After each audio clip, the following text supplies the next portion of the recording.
চন্দ্রিমা ভট্টাচার্য তিনি বলছেন যখন আনুগত্য নিয়ে প্রশ্ন উঠে যায়, বিশ্বাসযোগ্যতা নিয়ে প্রশ্ন উঠে যায়, তখন ফেরার কোনো প্রশ্নই নেই। এবং তিনি আরো বলছেন যে তার ছেলে সৌরভ বসু নভোটেলে বৈঠক করার পর ছেলের সঙ্গে এই বিষয়ে তার কোনো কথা হয়নি। কি বলেছেন চন্দ্রিমা ভট্টাচার্য শুনুন।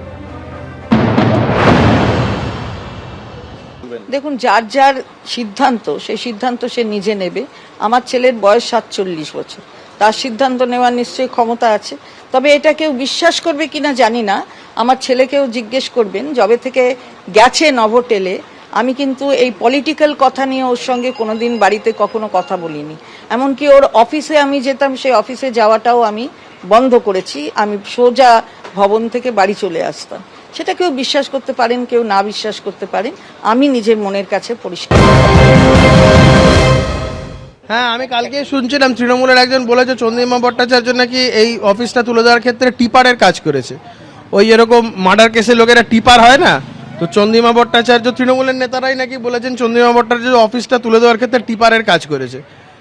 মমতা বন্দ্যোপাধ্যায় বুঝুন না কাদের নিয়ে ঘর করেছেন এতদিন ধরে।